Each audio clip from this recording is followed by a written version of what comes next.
Bismillahirrahmanirrahim. Assalamualaikum warahmatullahi wabarakatuh. Alhamdulillah wassalatu wassalamu ala rasulillah wa ala alihi wa sahbihi wa mawalah, la haula wa la quwata illa billah. Rabbi shrah li sadri wa yassir li amri wahlul 'uqdatam min lisani yafqahu qawli. Amma ba'du. Teman-teman santri Pondok Pesantren Luhur Ciganjur yang saya cintai dan santri online dimanapun Anda berada yang saya muliakan, alhamdulillah malam ini kita kembali mempelajari kitab At-Turath wa Tajdid karya Profesor Dr. Hasan Hanafi. Di pertemuan ke berapa? 66 ya. 66 ini kita akan membahas halaman 69. Semoga kuat sampai 70 ya. 2 halaman nih. Berarti bacanya agak cepat. Karena inti dari tema kali ini yaitu krisis metode kajian keislaman itu justru di halaman 70-nya. Bismillahirrahmanirrahim. Qala al-muallifu rahimahullahu ta'ala wa nafa'ana bihi bi ulumihi bid-dharaini amin ya rabbal alamin. Azmatul manahij fid dirasah al-islamiyah. Krisis metode-metode dalam kajian keislaman. At-Turath wa Tajdidu aidon. Tradisi dan pembaruan juga merupakan ta'birun, ungkapan an azmatin ukhra, tentang krisis yang lain. Wahia azmatud dirasatil islamiyati, yaitu krisis kajian keislaman fil jami'ati wal ma'ahid al-ulya, di universitas atau perguruan tinggi. Di pertemuan kali ini dan beberapa pertemuan berikutnya kita sudah masuk ke bab ketiga ini ya, tentang krisis metode kajian keislaman di kampus-kampus. Dan ma'ahid al-ulya berarti ya Mahat Ali lah kalau di kitanya ya, perguruan tinggi tapi intinya. Fa idza kanat azmatut taghyiri azmatat taurati fi waqi'ina, jika krisis perubahan adalah krisis revolusi di realitas kita, fa inna azmatad dirasatil islamiyati hiya azmatul bahtil ilmi, maka krisis kajian keislaman adalah krisis penelitian ilmiah. Lidzalika, oleh karena itu, kana turath wa tajdidu ta'biron an azmatain. Oleh karena itu, tradisi dan pembaruan adalah ungkapan tentang 2 krisis. Azmatut taghyir tsauri, krisis perubahan revolusioner, wa azmatul bahtil ilmi, dan krisis kajian ilmiah. Jadi ada 2 krisis yang direspon oleh pemikiran Hasan Hanafi yang bertajuk tradisi dan pembaruan. Pertama, krisisnya terkait dengan hal yang real, kehidupan sosial, kehidupan politik, kehidupan ekonomi yang diarahkan pada perubahan yang revolusioner. Hanafi itu kan hidup di era-era Gamal Abdul Nasir. Gamal Abdul Nasir itu sezaman dengan Soekarno. Zaman itu di Timur Tengah dan negara berkembang, kecenderungannya memang sosialis. Ya agak marxis juga, nasionalis tapi kemudian agak sedikit kiri lah. Maka kemudian yang menjadi konsep besar pemikir zaman itu ya perubahan, revolusi. Kayak Indonesia tahun-tahun sebelum 65 itu kan revolusi, anak revolusi dan seterusnya. Hanafi berada di generasi semacam itu, perubahan. Kenapa yang digagas tentang perubahan sosial? Ya karena Hanafi dan generasinya orang Arab saat itu menyadari bahwa Arab itu pernah hebat loh, orang Islam pernah hebat loh. Tapi kok kemudian kita sempat dijajah. Itu pukulan yang kuat bagi mereka. Maka kemudian mereka memikirkan tentang how to change our society, bagaimana kita mengubah masyarakat kita dan jadi lebih maju seperti zaman dulu paling tidak, dan tentu saja selaras dengan masa kini. Dan kemudian karena Hanafi adalah seorang akademisi dan tadi menyadari bahwa masyarakatnya itu juga punya tradisi yang kuat, maka yang dihadapi adalah tradisi yang sedemikian hebat sebenarnya. Nah, tapi menurut Hanafi ada masalah di dalamnya. Nah, di sini masalahnya adalah krisis metode. Nah, di sini belum metode, krisis kajian ilmiah. Bagaimana tradisi itu didayagunakan, dikembangkan dan diteliti lebih lanjut. Nah, itu dua azmah atau dua krisis yang dihadapi Hanafi. Tarji'u azmatud dirasatil islamiyati ila infisolin fi syahsiyatil bahithi bainal muslimi wal bahthi dari maksudnya wal bahithi. Krisis kajian keislaman itu merujuk pada keterpecahan personalitas peneliti antara dirinya sebagai muslim dan dirinya sebagai peneliti. Yang dibahas oleh Hanafi pertama bahwa di dalam kajian keislaman teman-teman sebagian misalnya di UIN, di Paramadina itu kan Islamic Studies ya. Ini Hanafi ini relate dengan kita juga. Kata kajian keislaman itu maksudnya apa sih? Misalnya tafsir, hadis, fikih, syariah ya. Kajian syariah, kajian tasawuf dan seterusnya, itu menurut Hanafi ada yang masalah deh gitu. Poin utamanya menurut Hanafi adalah infisolu fi syahsiyah, split personality. Split personality itu kalau bahasa keren sekarangnya schizophrenia sebenarnya. Orang yang dirinya itu pecah. Satu sisi dia adalah muslim, di sisi lain dia adalah peneliti. Nah, di dalam diri satu orang. Fahuwa muslimun min nahiyatin. Dia adalah seorang muslim di satu sisi. Annahu mustaslimun lil waqi alladhi ya'ishu fihi. Sebagai muslim, dia menerima realitas di mana dia hidup. Nah, dia ngerasa enak-enak aja ya kan, sebagai muslim kan kita asik-asik aja ya. Kita nerima semuanya. Apalagi yang namanya Islam itu kan kata dasarnya salimah kan, rimo yang pandung Islam itu ya kan. Jadi ya ada kecenderungan untuk menerima kondisi, apalagi kita ada konsep tentang takdir misalnya gitu ya, dengan pengertian yang tradisional ya, ya akhirnya mudah untuk menerima. Wa huwa bahithun, tapi di sisi lain min nahiyatin ukhra, tapi dia juga seorang peneliti di sisi yang lain.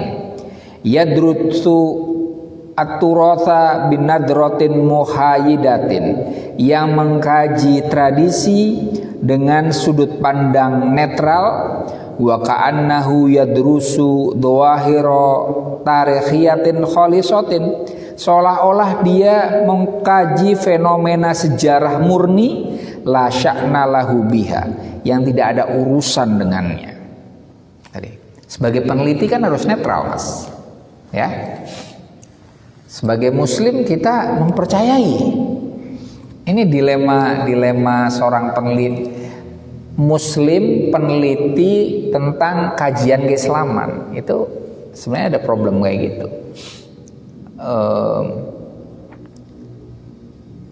Sebagai Muslim kita mempercayai ada hanya hal-hal yang sakral misalnya, tapi sebagai peneliti itu kan hal-hal yang sakral itu kan diletakkan dalam tanda kurung. Masih ingat nggak istilah saya minggu lalu, pekan lalu? Wat usyai'in baina qausaini, meletakkannya di tanda kurung, di bracketing kan. Hal-hal yang sakral itu nanti dulu. Berbagai hal. Intinya peneliti itu tidak mudah percaya.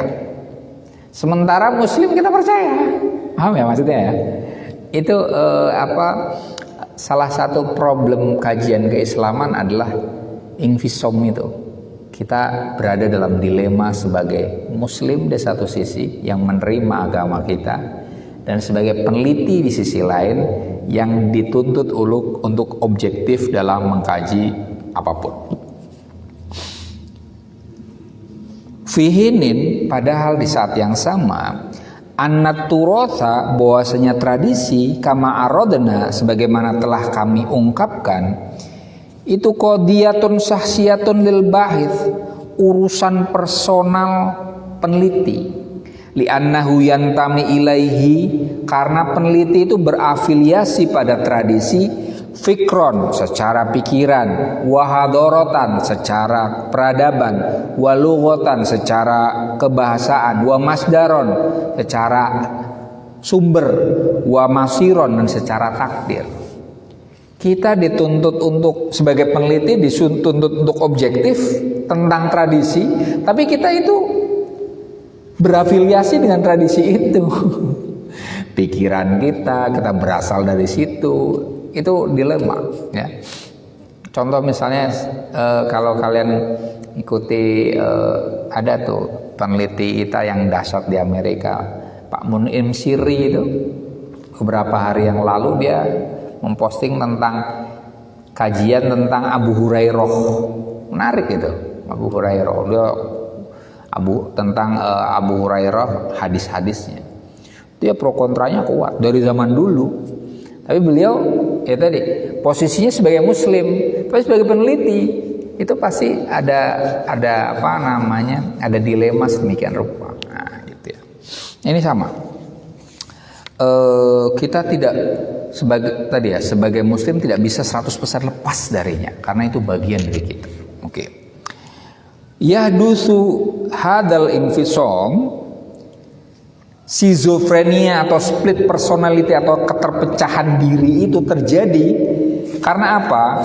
Imma antasawwurin lil Islam ala annahu majmu'atun minal aqaid la sya'na laha bil bahthil ilmi.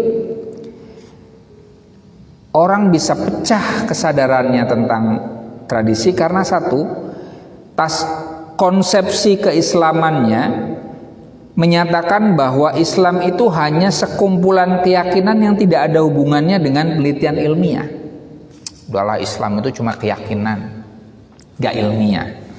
Karena itu mimma yaj'alu al-bahithul ilmiyu yatabanna ayyaman hajin ilmiyin minal kharij. Oleh karena itu, hal itu menjadikan peneliti ilmiah mengadopsi metode ilmiah dari luar. Karena tadi kan ini keyakinan, tapi gak ada urusannya dengan urusan-urusan yang ilmiah. Ya udahlah, ini udah kemudian udah diteliti saja dengan metode apapun. Atau dalam hal ini memposisikan teks itu ya murni sebagai teks. Kayak kalau orang mengkaji teks secara hermeneutik ya, itu kan filosofi dasarnya itu mas, melihat teks sebagai teks, baik itu teks berupa sastra, filsafat, bahkan teks yang dinyatakan sakral. Nggak ada yang sakral, nah macam itu. Nah ini ya pak, kalau contoh peneliti yang menggunakan berbagai metode dari luar, contoh yang paling paling sering saya sebut Arkun ya. Arkun itu metodenya banyak betul loh. Mengkaji Islam dengan berbagai metode kontemporer. Itu mungkin Islam dalam hal ini ya dilihat sebagai objek penelitian yang bisa dilihat dari mana saja gitu. Sebenarnya sih oke-oke aja, tapi ini Hanafi melihat ini ada infisom karena tadi ya konsepsi Islamnya. Au min adami ihsasin bil Islam kulliyatan, atau dia tidak merasa menyadari Islam secara penuh. Wa min i'tibari annahu wal bahis al ilmi, dan dia menganggap dirinya sebagai peneliti ilmiah. Wa anal Islam la yu'tihi syai'an, dan Islam tidak memberi apapun padanya. Kan sebagian peneliti dia juga bekerja dengan penelitiannya kan. Dia meneliti itu dia bekerja. Nah, Islam dalam hal ini adalah objek penelitiannya. Ya udah. Ya sebagaimana misalnya ilmuwan fisikawan itu meneliti apa tikus misalnya. Ya gimana pun tikus diapain aja kan, misalnya gitu ya. Direkayasa sedemikian rupa. Begitu juga sama. Peneliti Islamic Studies memposisikan Islam sebagai objek penelitian, di mana dia melihat ya, kalaupun Islam ada gunanya itu sebagai objek penelitian, maka dia lakukan penelitian sedemikian rupa. Waqad yang sya'udzalika minat taghurrub. Infisom tadi, schizofrenia tadi, itu mungkin muncul karena westernisasi, kebarat-baratan. Min inhirafis su'uri nahwal gharbi. Deviasi atau penyimpangan perasaan menuju barat. Wa taqlidi manahijihi al-ilmiyah, dan meniru metode-metode ilmiahnya barat. Allati nasya'at, yang mana metode dari barat tentang yang muncul itu karoddi fi'lin an mu'taha ad-dini al-khalis wa huwa al-masihiyah. Metode-metode barat itu kerap kali muncul sebagai respon rodu fi'lin atas data agama murni mereka, yaitu Kristen. Ini loh. Hanafi di sini melihat bahwa kadang orang melihat meneliti Islam itu menggunakan metode barat yang dia tidak begitu menyadari bahwa ini sebenarnya metode ini nih ada unsur lokalitasnya. Metode ini awalnya digunakan untuk meneliti atau berasal dari agama sang peneliti, yaitu dalam hal ini adalah Kristianitas. Kalian kalau misalnya melihat hermeneutika, saya nyebut hermeneutika, itu kan kalau di barat sebagian besar awalnya hermeneutika itu berangkat dari studi Alkitab loh, ya eksegesis ya, tafsir lah kalau kitanya, ya eksegesis jam itu. Nah dan kondisinya pada titik itu berbeda. Kalau Islam itu Al-Quran paling tidak dari zaman Nabi kan sudah tertulis ya, sudah mulai ditulis kan macam itu dan dihafalkan. Sementara Alkitab dalam hal ini perjanjian baru ya, itu kan tidak langsung ditulis oleh Yesus ya, oleh Nabi Isa.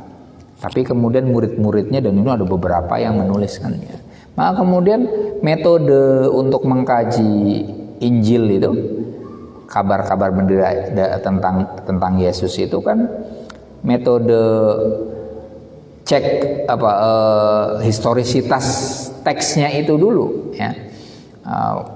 Jauh lebih memerlukan tahap-tahap yang rigid lah dibanding kita Al-Quran. Nah, hal-hal yang perbedaan konteks itu kadang dilupakan. Itu Hanafi nanti yang akan diungkapkan di situ. au min halatir rukudil amati fit tasawwuril islami lil hayat, atau schizofrenia tadi ya, keterbelahan diri dalam melihat tradisi, dalam mengkaji keislaman itu muncul karena kondisi resesi umum dalam konsepsi Islam tentang kehidupan. Akhir-akhir ini kita juga rasakan kok di Indonesia juga sama, bahwa orang mengandaikan Islam utamanya hanya di ranah ritual, seremonial semacam itu. Tapi sejauh mana Islam itu menjawab hal-hal yang kita kehidupan sehari-hari itu tidak 100% dibahas loh ya, semacam itu. Ya kadang kita gamang malah, misalnya nih Islam dan lingkungan hidup misalnya gitu ya. Di Indonesia kita agak gamang loh. Kenapa? Ya karena ya kita tahu sendiri ormas-ormas besar akhirnya juga terima konsesi tambang kan.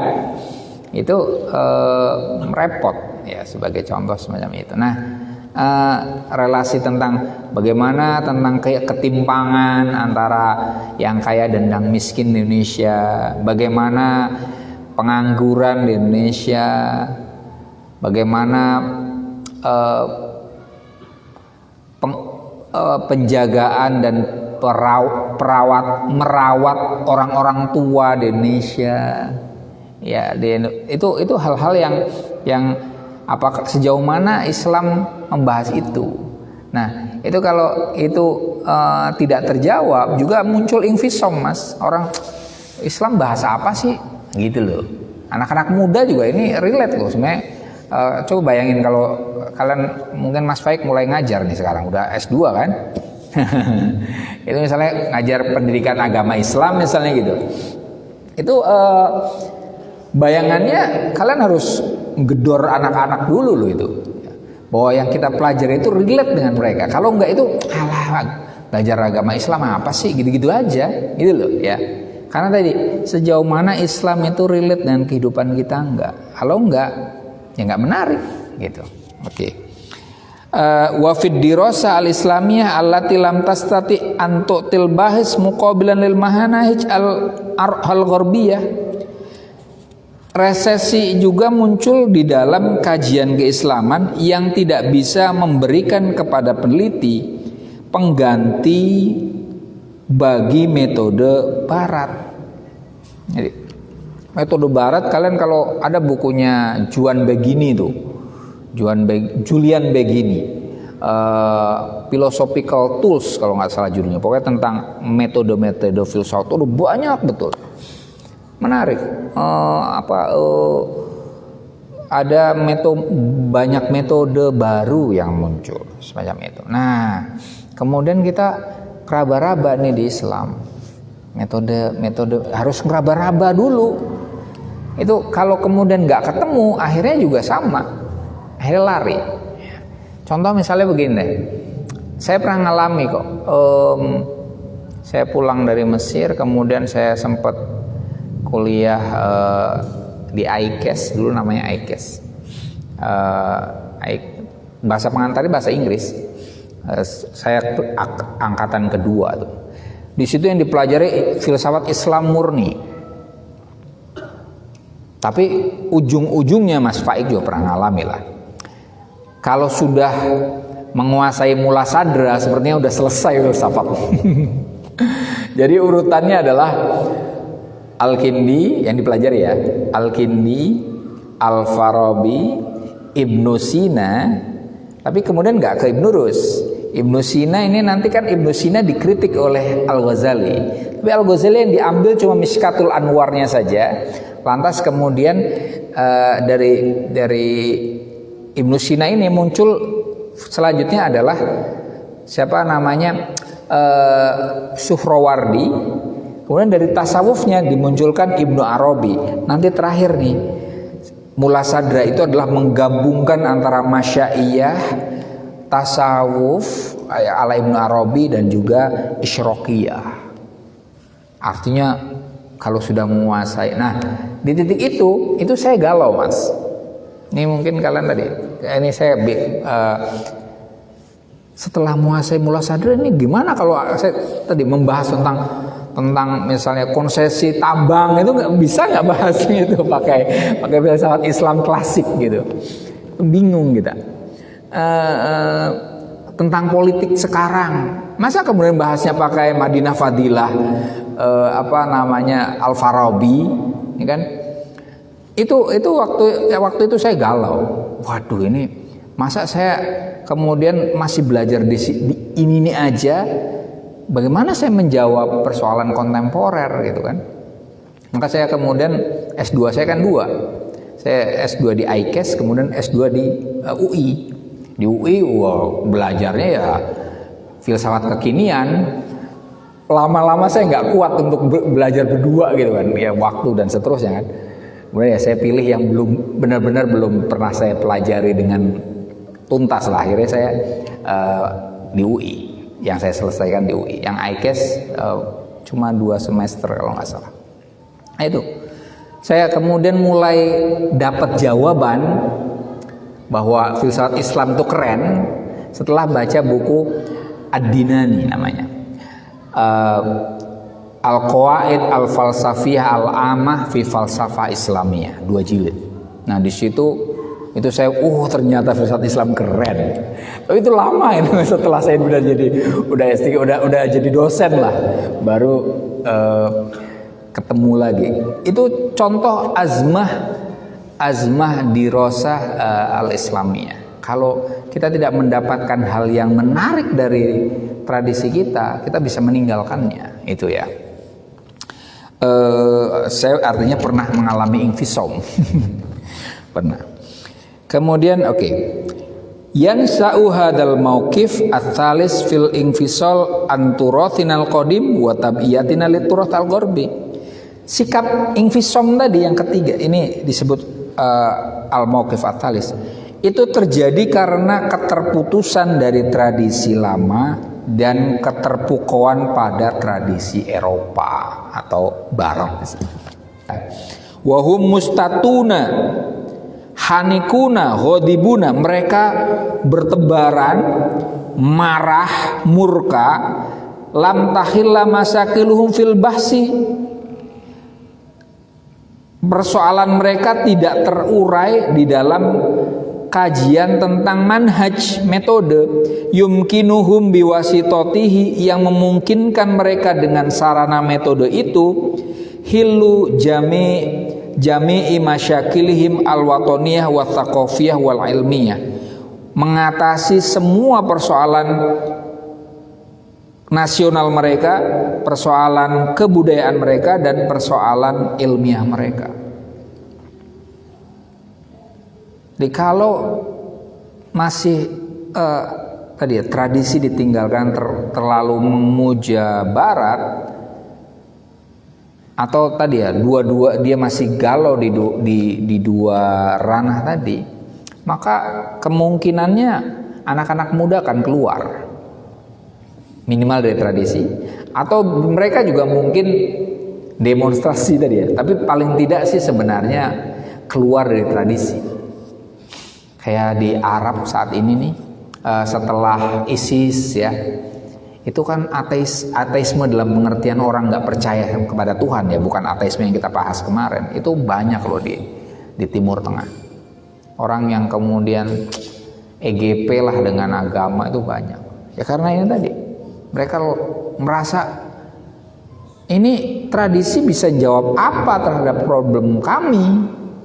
Maka menurut hemat saya ini akademisi, terutamanya kalau di Indonesia ulama lah ya, itu wajib bisa menghubungkan antara Islam dengan kehidupan kekinian, dengan kehidupan anak muda terutama. Kalau tidak, ya bahaya. Kayak saya tempo hari itu, berarti saya baru pulang dari Mesir, saya diundang untuk jadi salah satu pembicara di PBNU saat itu. Kajiannya tentang Ahmadiyah seingat saya. Jadi apa namanya, ada perdebatan yang seru lah saat itu. Nah, saya perwakilan anak muda. Di sini ada perwakilan Ahmadiyah, ada perwakilan NGO HAM, ada perwakilan inilah agamawan ya, dan saya perwakilan anak muda, Bang. Itu saya bilang, kalau orang saat itu saya karena posisinya sebagai anak muda ya, kalau bapak-bapak ini yang tua-tua ini berdebat tentang sesuatu yang sebenarnya nggak relate dengan kami, jangan heran kalau nanti anak muda itu menganggap bahwa agama itu nggak menarik. Benar nggak? Karena yang dibahas misalnya tempo hari kita di Indonesia yang dibahas adalah tentang Habib, ya kan? Ini keturunan Nabi atau tidak, kayak gitu. Oh, kemudian nanti Wali Songo keturunan Nabi atau tidak, itu kan, coba deh Anda tanyakan itu ke Gen Z lah, ya kalian sebagian Gen Z ya. Tapi Gen Z-nya kalau kalian kan masih terpapar agama ya. Bayangin yang sama sekali nggak terpapar agama, coba kalian ngobrol tentang gitu. Ini sebenarnya Habib itu keturunan Nabi atau tidak? Menarik nggak kira-kira? Nggak menarik. Itu tadi ya. Mereka mungkin marah anak muda dan akan keluar, nggak menarik. Gitu. Wa yataharrajuna, mereka keluar, wal qadim mazala tolasi malam batang faku ukdahu. Mereka keluar sementara tradisi masih saja seperti jimat yang belum terbuka kode-kodenya. Artinya terlalu sakral itu. Nah, apa nih, udah sakral, nggak penting, nggak jelas, tinggalin aja. Itu bahaya ya. Wal jadid, nah problemnya lagi, wal jadid, tradisi yang baru, mazala ma'rudon karaqaiqa minal fatoir, masih saja dipajang atau disajikan seperti keripik pancake, maksudnya cemilan lah. Kullu minhum yasra'u bi syafaqatin. Masing-masing anak muda itu bergegas dengan satu potongan. Yu'linu an wujudihi min khilaliha, di mana mereka menampilkan eksistensinya melalui potongan tradisi baru itu. Watastaddu al-khirah, tapi kebingungan mereka bertambah menguat. Wa yasdadu at-takhabbut, dan kebimbangan mereka bertambah. Wa yantahi at-thaqafah, dan kebudayaan mereka habis. Ini menarik. Anak-anak muda tadi masih galau, kemudian melihat tradisi ini terlalu jadul lah, misalnya gitu. Kemudian banyak secretnya, banyak yang udah ini nggak bisa dipikirkan. Karena bagi anak muda yang sama sekali tidak terpapar agama dengan baik, itu kan nggak menarik. Tapi kemudian mereka ketemu yang baru. Yang mana yang baru itu seperti cemilan yang itu loh, pilihan yang bisa dipilih, apa kalau di Indonesia apa ya, jajaran pasar lah gampangnya gitu. Kalian bisa milih sesuka hati. Nah, kayak kalau di filsafat tuh banyak aliran-aliran filsafat. Postmodern aja kan banyak tokoh-tokohnya misalnya. Sekarang postmodern juga ada beberapa tokohnya. Anak muda itu kecenderungannya adalah memilih salah satunya untuk menunjukkan dirinya. Ya misalnya zaman saya kuliah masih S2 dulu, ada Derrida, ada Foucault, ada Jean Baudrillard, ada banyak lah, ada banyak gitu. Itu kemudian berusaha untuk menguasainya, dan dengan menguasainya itu kemudian merasa bangga lah. Ya. Tapi kemudian apakah dari situ dapat jawaban? Belum tentu. Yang ada tambah bingung. Dan kemudian malah yantahi at-thaqafah, mereka intelijensia mereka habis. Ya karena hanya ngikut. Kalau Anda hanya ngikut aja, ngikuti tren pikiran, ya udah cuma sepertinya keren, ngomong-ngomong keren tapi sebenarnya kosong. Nah itu Hanafi mengatakan itu. yantahi bihim al-hal, kondisi mereka akhirnya apa? Imma ilar ruju ilal madi bi'albihi. Mereka yang lagi bingung tadi, anak muda yang bingung ini, kemungkinannya pertama kembali ke masa lalu dengan segala keseksian masa lalu. Waltazamat, mereka kemudian berkomitmen pada masa lalu itu. Watasyaddadat nih maksudnya, dan mereka menjadi konservatif. Kemudian ada ta'assub juga, ada fanatisme, watasawuf atau menjadi mistik. Ini kemungkinan yang pertama.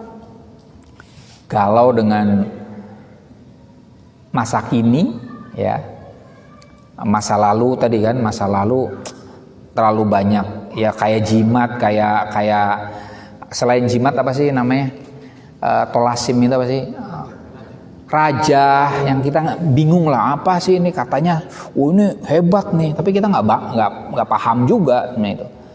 Sementara yang baru terlalu banyak dan bikin bingung. Akhirnya pilihannya adalah balik lagi ke masa lalu. Balik ke masa lalu, berkomitmen, fanatik, konservatif, ngebom.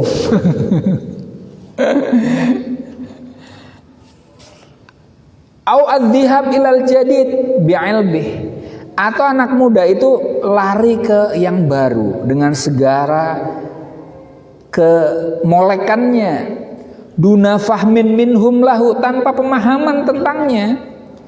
Wa yaktafi bitardidihi, kemudian cukup bagi anak muda itu mengulang-ulang yang ada di barat itu, dari barat itu, duna muraatih litiwafil bi'ah, tanpa menimbang perbedaan lingkungan, wadhuruf dan kondisi, walahdhah at-tarikhiyah, dan momen-momen historis. Ini pilihan yang kedua. Kalau yang pilihan pertama ekstrim kanan lah.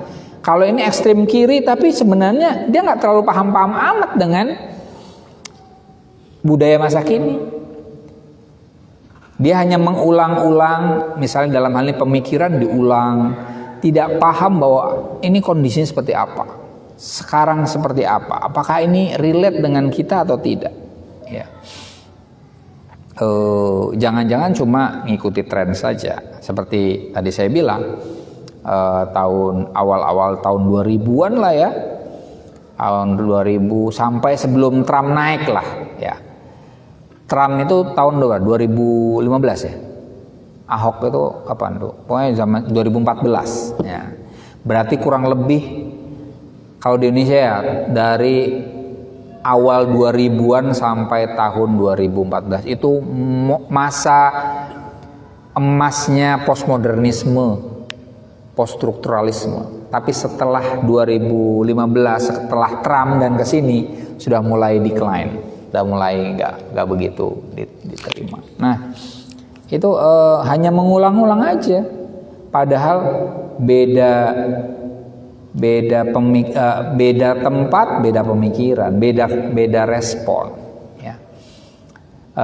Misalnya posmo itu muncul di Eropa yang sudah capek dengan rasionalisme, kehidupan yang tertib, strukturalisme, udah capek gitu, yang tertata rapi gitu. Maka kemudian mereka udahlah everything goes, anti metode kan gitu kan.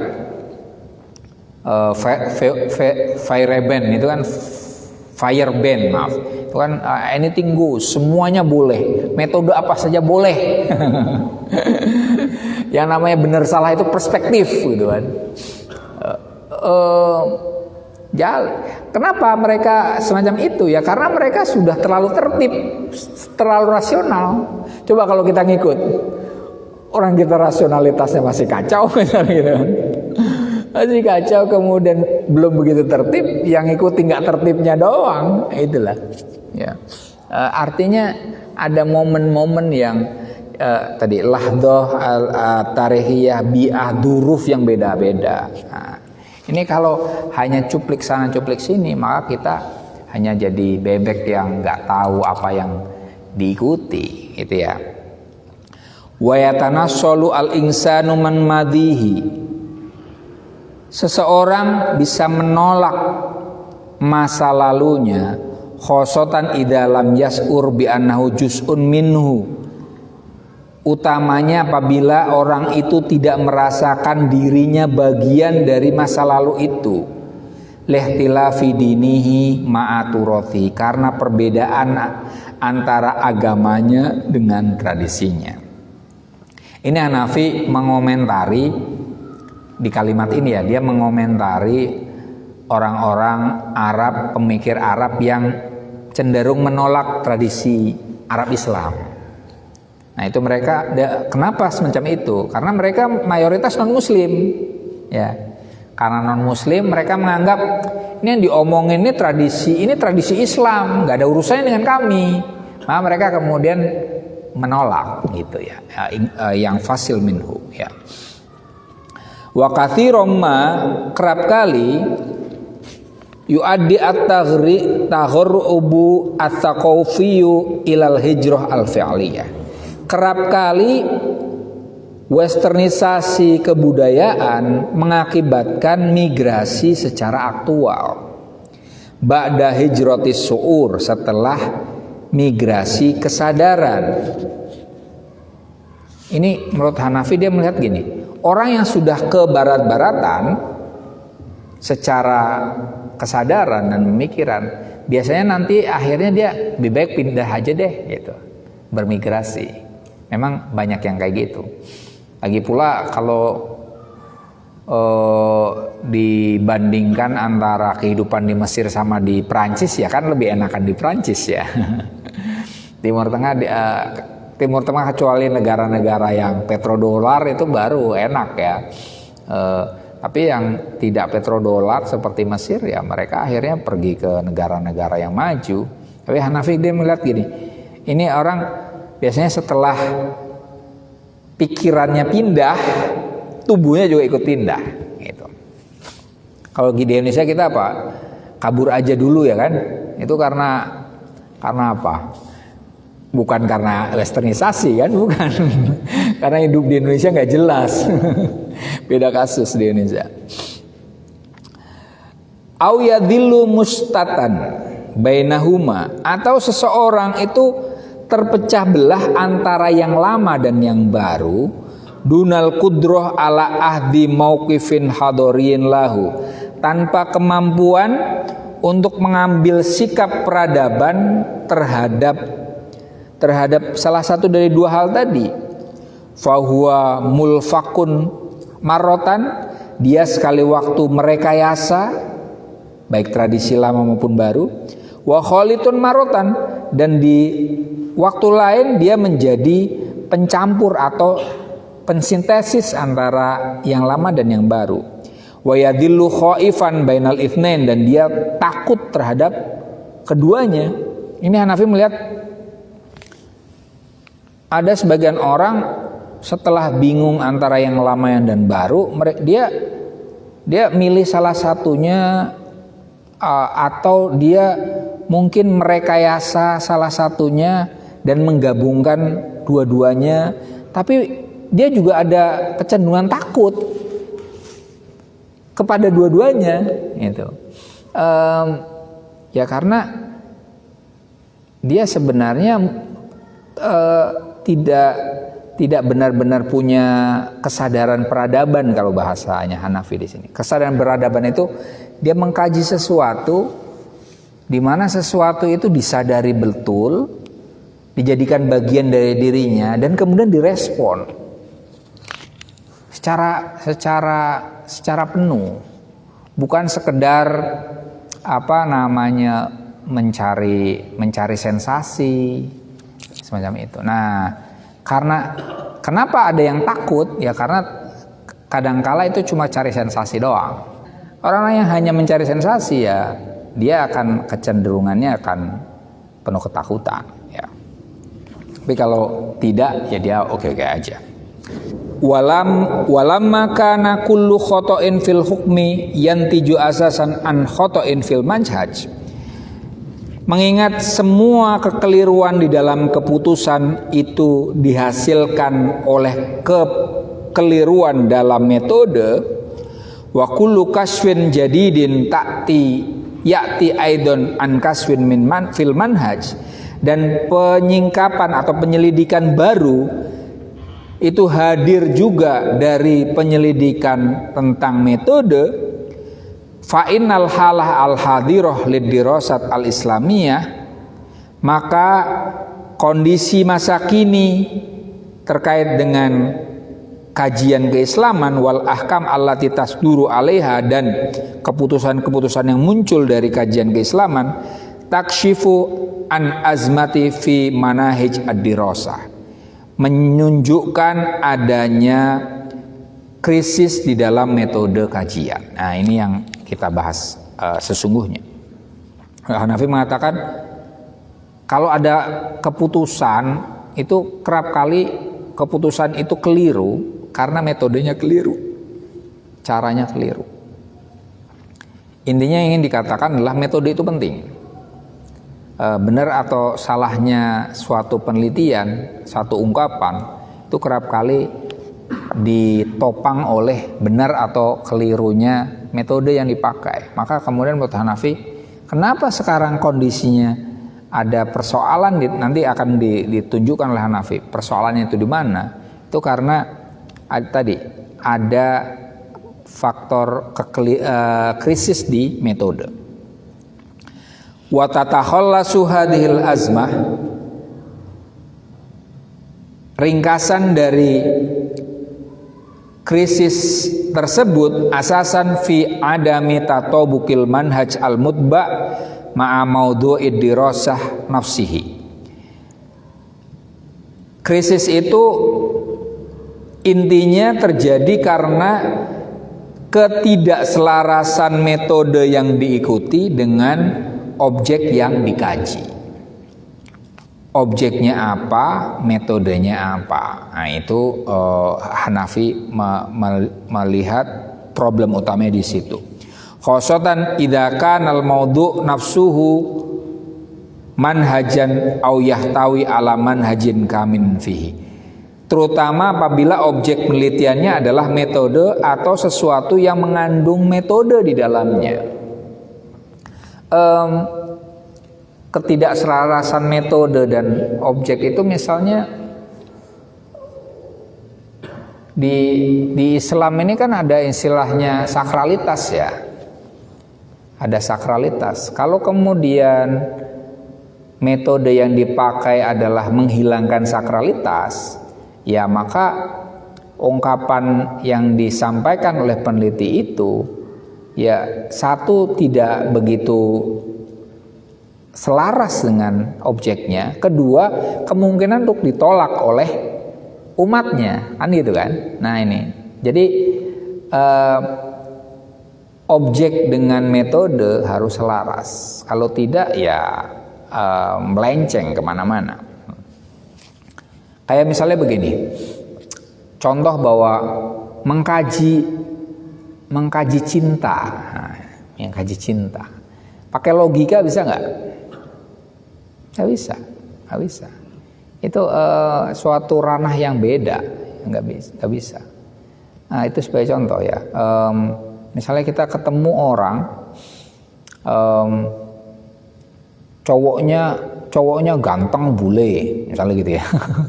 Cowoknya Indonesia biasa aja bagi kita. Kok bisa gitu? Itu secara indrawi kan nggak cocok ya.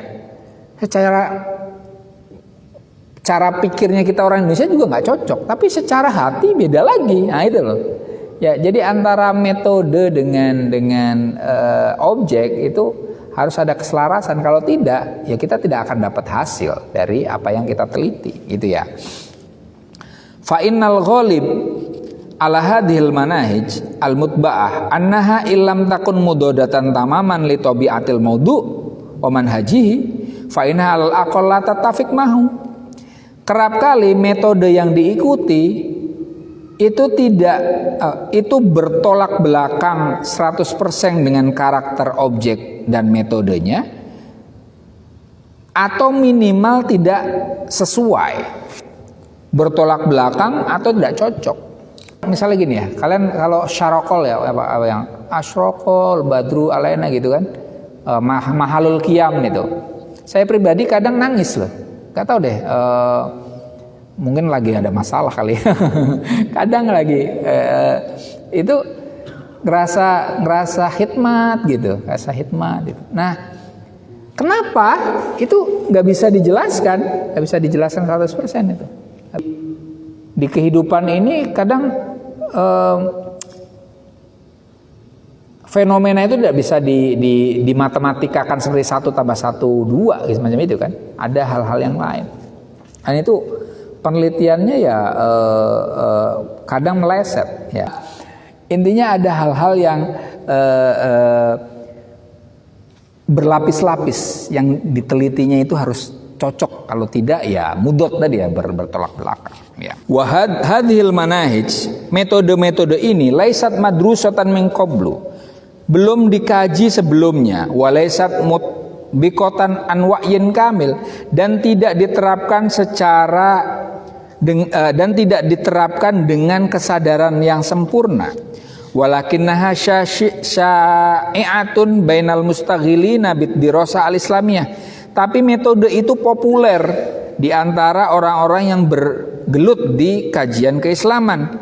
Warathuha, yang diwarisi ima antoriqit taklid, baik dengan cara taklid lidirasah al-maujudah halian, dari kajian-kajian yang ada saat ini, sawaun minal mustasyrikin, baik dari orientalis, awid darisin al muslimin, atau dari peneliti muslim, aw antorikil istislam lil adah, atau dengan menerima kebiasaan, wal akhdi bi adafil iman, dan mengambilnya dengan iman yang lemah, aw rohbatin fil khusul an ruknin min arkanil ilmi, atau keinginan untuk mencapai rukun ilmu, yasta'thiru bihi sahibuhu, yang berpengaruh pada pengkajinya, wa yu'linu an nafsihi min khilalih, dan dia bisa mengungkapkan dirinya melalui ilmu itu, wa yamna'ul akharina minal iktirab minhu,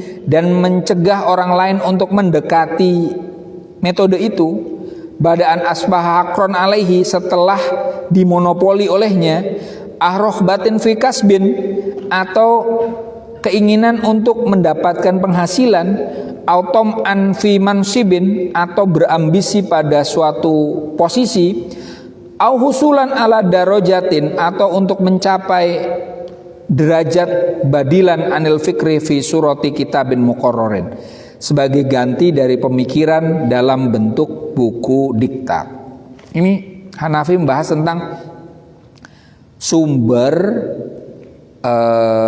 dan juga motif orang-orang mengambil metode asing. Ya. Ada yang tadi intinya di situ metode itu kurang dikaji secara mendalam. Kalaupun kemudian dikaji, itu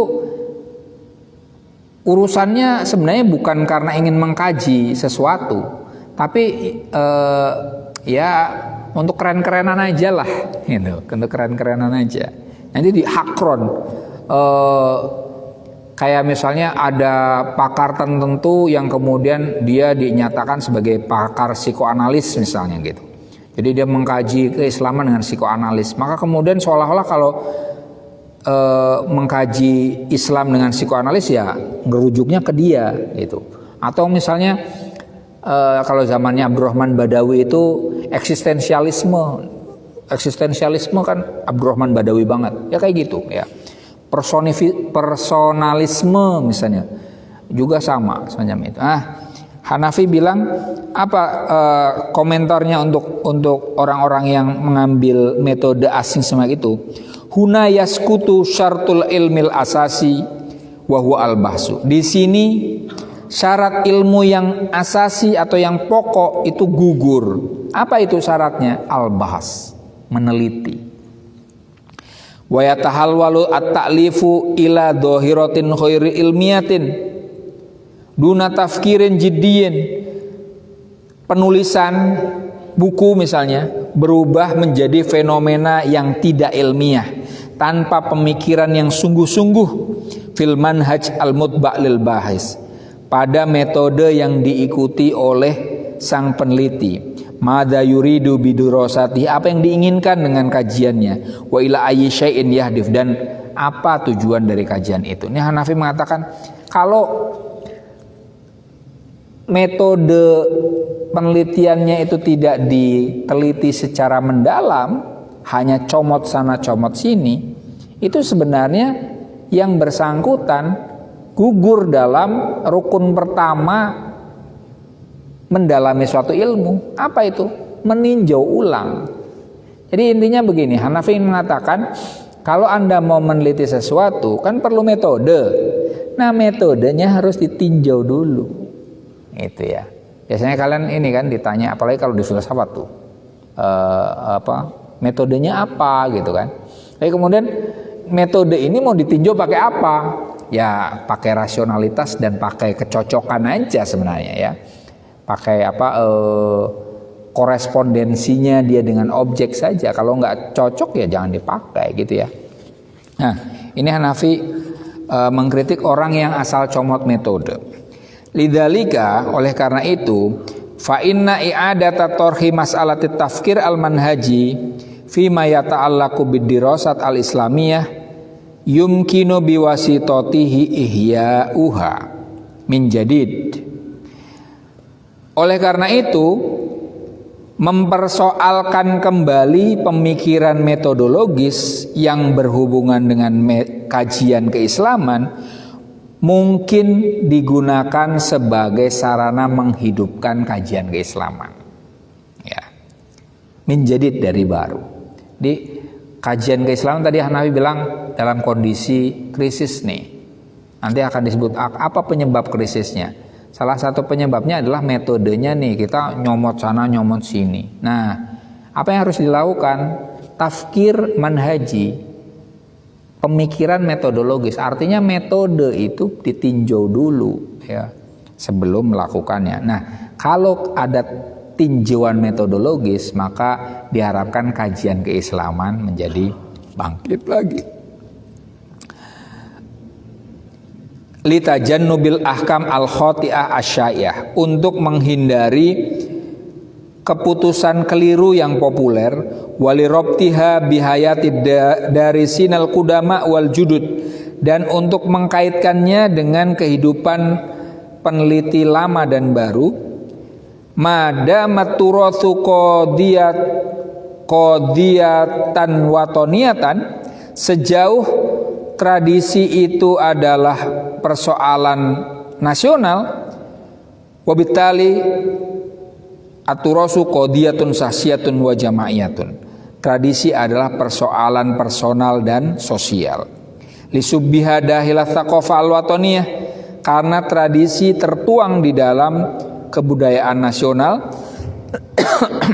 Wa ala hadan nahwi, dan dengan memikirkan ulang metode tadi, tataharraku qadiyatul mauruth, persoalan tradisi bergerak, wa tahya fi adhanil bahithina sababuhum, dan keremajaan pemikiran para peneliti itu bangkit lagi, wa dzalika bi bad'i tafkiril manhaji, dan itu dimulai dengan pemikiran tentang metode. Hanafi ingin intinya begini.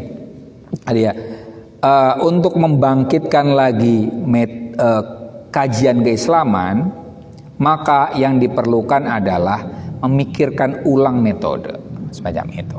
Nah, wa tarji'u al-manahij al-haliyah ila khoto'aini. Krisis metode masa kini itu kembali kepada dua kesalahan. Nah, ini intinya di sini. Yang pertama, an-na'roh al-ilmiyah. An-na'roh itu artinya banyak nih, kesombongan, ego, fanatisme, chauvinisme. Saya ngartikannya gini, kesombongan chauvinistik ilmiah ya. An-na'roh al-ilmiyah. Yang kedua, wan-nas'ah al-khitabiyah, kecenderungan retoris. Ada dua metode yang umum dua metode dalam kajian Islam yang umum saat ini menurut Hanafi. Yang pertama adalah kesombongan ilmiah, yang kedua adalah kecenderungan retoris. Retoris itu ya kayak pembahasan ceramah ya. Al-ula tasudu ma'doma dirasatil mustarikin. Yang pertama, chauvinisme ilmiah itu mendominasi mayoritas kajian orientalis. Orientalis cenderungnya sombong tentang ilmu. Jadi nanti ilmu lebih diunggulkan, metode itu mengangkangi objek, dan kemudian akhirnya ya dipretelin sedemikian rupa. Wathaniyatu, yang kedua yaitu kecenderungan retoris, tasudu ma'doma dirasatil muslimin, mendominasi mayoritas kajian umat Islam. Umat Islam lebih banyak retoris. Hanya retorika itu kan metode untuk membujuk orang. Yang penting orang senang. Retorika itu bener atau enggak nomor sekian, yang penting orang ketawa. Hal yang jarang kita lakukan di pengajian kita kan, karena kita bukan retorika, kita burhan. Burhan itu kan demonstrasi. Kalau retoris memang kecenderungannya adalah yang penting seorang senang dengerin gitu. Kajian keislaman sebagian adalah retoris. Itu Hanafi bilang gitu. Wa qata ummu an-nasa al-hitabiyah ba'da dirasatil mustasyrikin. Tapi kadang kecenderungan retoris itu menjalar pada sebagian kajian-kajian orientalis. Orientalis kadang juga retoris loh gitu. Ingdama yakumuna bitakridi fil hadarat alladhi yadrusunaha. Ketika mereka memuji peradaban-peradaban yang mereka kaji, kadang mereka retoris. Contoh misalnya apa? Mereka terlalu mengagungkan peradaban Yunani. Itu kan seolah-olah Yunani itu tidak ada yang mendahuluinya. Padahal orang-orang Yunani tahu filsafat itu dari mana? Dari orang-orang Mesir, ya. Ada tuh di buku Tahsilus Sa'adah kalau nggak salah, punya Al-Farabi.